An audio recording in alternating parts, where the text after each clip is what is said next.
stop copying settings from trash mouse and keyboard players. What happened to your Twitch? I got banned. Here's proof. 7-day suspension. Say less, bro. You're cheating yourself, man. How are you mouse and keyboard in Evidesian? My god, GG. Android, what the fuck is your aim, bro? Like how? Mouse and keyboard? I have no idea what else to say. Dude, mouse and keyboard is like insane if you know how to play with it. Yep, I agree. It's underrated in my opinion. It's actually crazy. We finally got iridescent. Let's go. Solo queue. So with the release of Black Ops 6, guys, I want to give you guys a good idea on how to set up your own settings based on having played extremely good controller players in ranked at iridescent level. So that includes playing against top 250 players, etc. Challenger players, ex-pros. Based on that, I will give you guys settings to use in public matches, because you want to be using competitive settings, because that's gonna carry over to ranked if you eventually start playing that. If you keep having different settings for like pubs and ranked, you're not gonna be as consistent as you could be. You want to be able to flick, to track everything perfectly in both ranked and pubs with the same setting. Guys, first of all, before we even get into the game, stop changing your DPI. It makes no sense. The way you set up your DPI is to choose a number that feels comfortable for you to move your mouse around on the desktop. Choose something that feels nice. For me, that's 1600 on 1080p. If you play like 4K, you're probably gonna want a higher DPI because it means you have to move over more pixels.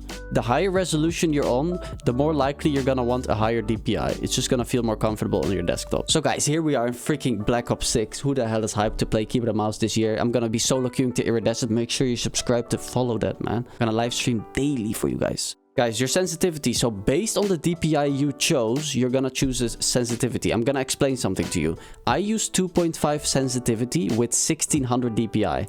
If you use 800 DPI, because you find that comfortable on the desktop, that means that would be a sensitivity of 5. Because 800 DPI is half of 1600. Therefore, your in-game sense would have to be doubled to have the same sense as me. Why did I choose a sense this low, some people are gonna call it? Because in a ranked competitive environment, you want to be able to hit almost every shot. If you don't do that, you're cooked. Okay, let's not use TikTok terminology. Too high of a sensitivity is gonna make you slightly less accurate, and we don't want that. When it comes to the ADS sensitivity multiplier, generally don't worry too much about this, guys. Seriously, just leave all this how it is. All right, next up, hop into the mouse advanced settings on the bottom, and we're gonna look right here at ADS sensitivity type. I suggest turning this to relative, and following that, you go down to monitor distance coefficient. What you're gonna do is you're gonna go into the firing range, and you're gonna mess with 3 settings. I want you to mess with 0 coefficient right here. This is what I use. These are my settings. You're gonna mess with 1.33. This is the default setting. And you're gonna mess with 1.78. This is a more faster feeling setting. And what I want you to do is just zoom in and be like, what feels most natural as I'm zooming in and out? I choose 0 because in a competitive setting, 1.78 coefficient messes me up.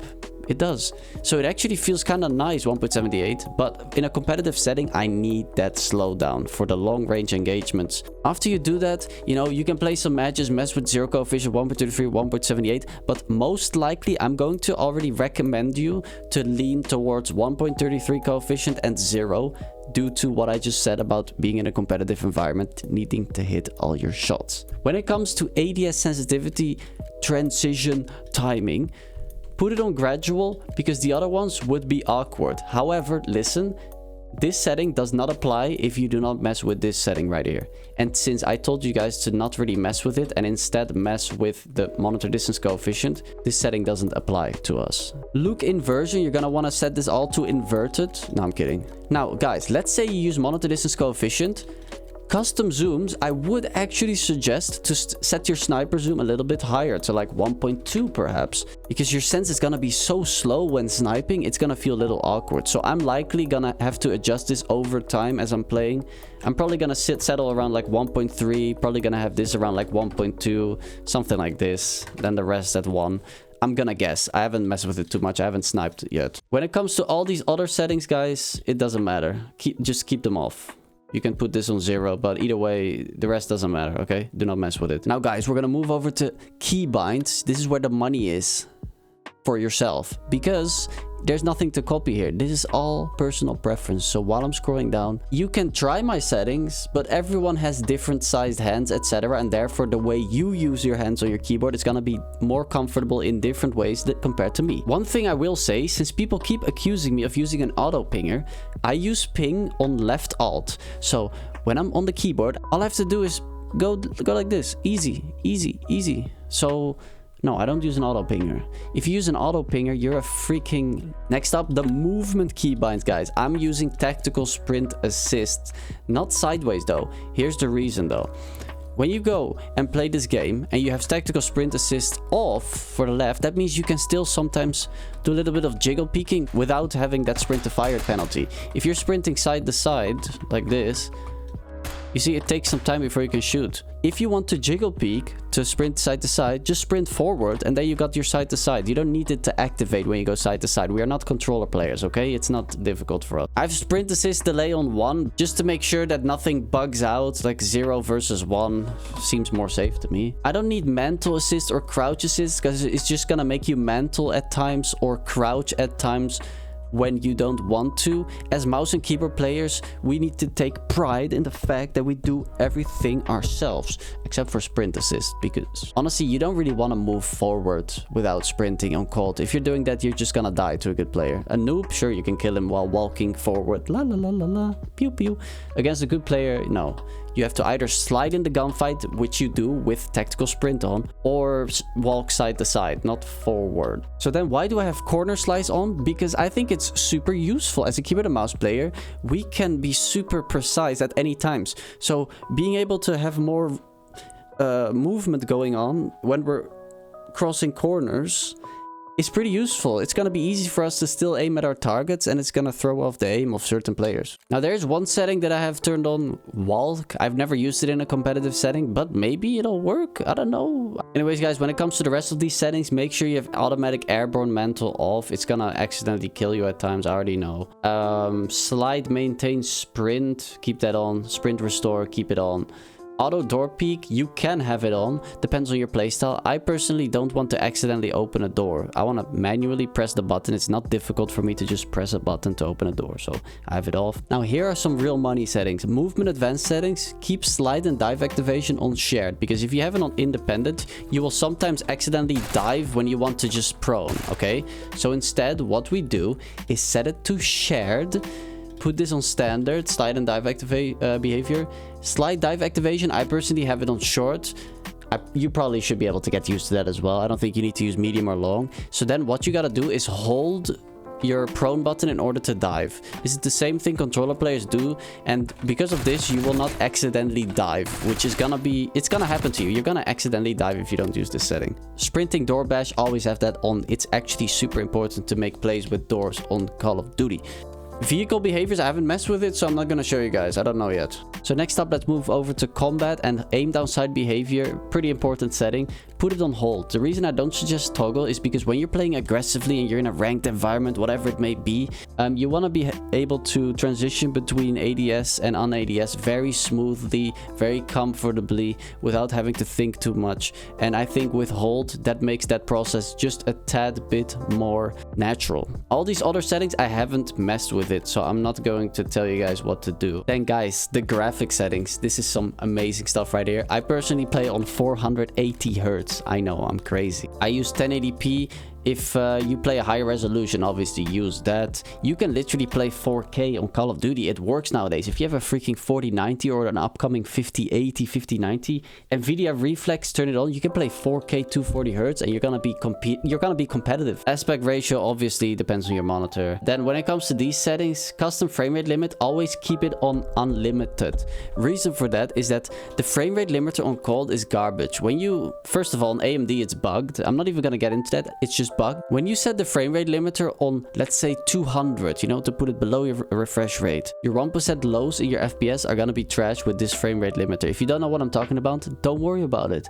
just listen to me. Keep it on unlimited. You can research about it in other videos if you're curious about it. When it comes to these settings, obviously, if you want to save some energy like I do, keep this on maximal and you can mess with these settings, but this doesn't matter. I have an OLED monitor, so I like playing with HDR. Sometimes I turn it off, but generally I just keep it on. Now guys, let's move over to the quality tab because this is crazy. Oh my god, I have everything set to low. What a surprise, guys. And this, I have it on 64. I mean, I don't really care. I don't notice a difference in FPS. Fidelity cas, I have it turned on. I have it set to 100. I've heard that DLSS is pretty freaking insane now, so you can mess with that if you're on Nvidia. Variable rate shading, always keep this on because it's gonna give you free FPS by making things at the edge of your screen lower quality. You're not seeing the edges of your screen anyways. You're focused on the middle and you have peripheral vision, so it doesn't matter that your peripheral vision has slightly less quality. If you have to start messing with dynamic resolution, I mean, bro, get a new GPU, bro. Let's move over to view. Here's actually a pretty important setting. FOV, I suggest between 100 and 110, even if you're on keyboard and mouse. Why? Because in a competitive setting, in Black Ops 6, not Warzone, in Warzone, yeah, 120 can work. You want to see as clearly as possible on those freaking losers abusing head glitches. Stare glitchers. You see like 1 pixel. Imagine having 120 FOV2. You will barely be able to see. So you want to be able to see exactly where the hell these people are at. And I suggest 105 because generally you already know where the enemies are roughly coming from, right? So why do you need 120 FOV? Yes, 120 FOV reduces the amount of motion that you perceive when you shoot, but it's not that big of an issue. And if it is for you, sure, go 120, but I don't suggest it. This is also slightly based on CDL professionals. There's a reason they play 100 to 105 FOV. You can say it's to get more aim assist. That's not how aim assist works. I'm sorry. It's just so that they can see better where they need to adjust their aim. The targets are bigger on their screen and therefore it's easier to react to the movement that they are seeing. And the same applies to keyboard and mouse. ADS field of view, keep it on affected. Don't use independent. That's just some weird ass settings. There's a reason no one in the CDL uses that. Okay, I don't care if you're on a different input. That's just goofy. Weapon field of view, in my opinion, doesn't matter. I sometimes use wide, sometimes default, sometimes narrow, purely to get a reaction out of people in the comment sections. That's also why I have weapon motion blur on, and here I had depth of field off. Oh my goodness, we need to turn that on. Because I like getting reactions from people in the comment section. It brings my engagement up. Because technically, weapon motion blur and depth of field is not gonna affect your aim much, if at all. Reason for that is that the center of where you're actually shooting from is still gonna be clean. So yeah. First person camera movement, definitely put this on 50% though. I do notice this setting. If you keep it at 100, bro, there's so much motion going on when you slide and all that stuff. So 50%. Inverted flashbang, I have it on because I don't freaking want my whole screen to turn white. And then guys, now I'm gonna hit you guys with some audio. Listen, I got some underrated audio settings. People don't understand that you don't actually need some crazy device to have good audio. Turn this master game volume to 100, yeah? Honestly, dialogue volume, I want this kind of low. Then we're gonna go down to audio mix. Sucker punch it, bro. Sucker punch that audio. You're gonna be like, oh, but this is too loud. I can't play like this. Dude, shut up. Let me explain myself. You go into your audio settings. So right here, volume mixer, go to settings. Right here, yeah, bottom right. Are you guys seeing this? And then you go to volume mixer. Guys, Call of Duty, turn that bad boy down until you hear it properly. So what did we just do with the audio? Let's say between this range here is our audio. So what we did is we added a tighter dynamic range preset first of all, which brought the maximum volume sounds from here to now here. However, footsteps were, let's say, here in the mix. They stay there. The footsteps are still at this point.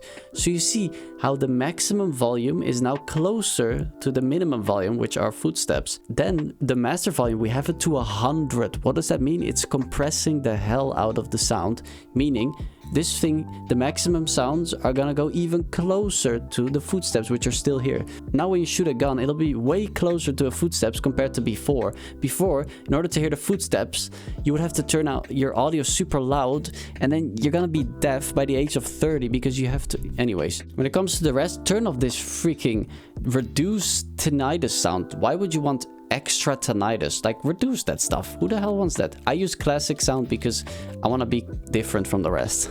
When it comes to voice chat, I mean, This is preference. Why would I show you guys this? Now, guys, interface for keyboard and mouse players. Here we go, man. First of all, screw all this stuff. We go down to freaking crosshair. I suggest either using center dot or static, because otherwise your crosshair is flying everywhere, because Call of Duty just needs to make it as complicated as possible for keyboard and mouse players. Keep it static or center dot. I use center dot because I want to be super precise. I don't want that distraction from the other crosshairs, but that's preference. Hit marker visuals, keep that on. Damage-based hit markers, keep it on. It's important. I have medals and notifications 0 because I don't want to see that stuff. I don't care. I'm not someone who grinds camos. Then when we open up the HUD preset on the top, I use mission interface, but you can customize your thing on this game. I think this one is pretty much perfect though. Big map, and there's not much in the horizontal plane, in the center horizontal plane. Guys, when you go into the HUD bounce here, I do have this set to as close as possible. Reason for that is that I want my map close to the middle of the screen. I don't care about looking up to the corners constantly. It's annoying.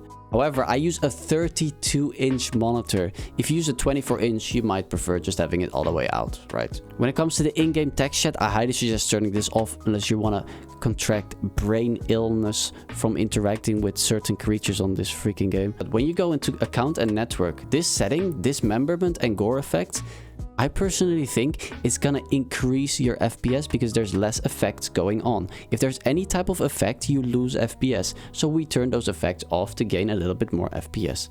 So there you have it, guys. Freaking best settings on freaking Black Ops 6 from the #1 keyboard and mouse player on Black Ops 6. Make sure you like, subscribe, hit the bell, follow me on Instagram, Facebook, Twitter, X, TikTok. And guys, be there for when I start playing ranked. It's gonna be sick. It's gonna be fun. We're gonna be solo queuing to iridescent, not top 250, because you think I'm crazy playing against freaking 4 stacks, bro, and cheaters. No thanks, no thanks. And if you guys were curious, yes, I did sniff some creatine before I did this video. That's why I'm so freaking energetic, but it is what it is. Everyone has their thing, right? See you guys in the next one.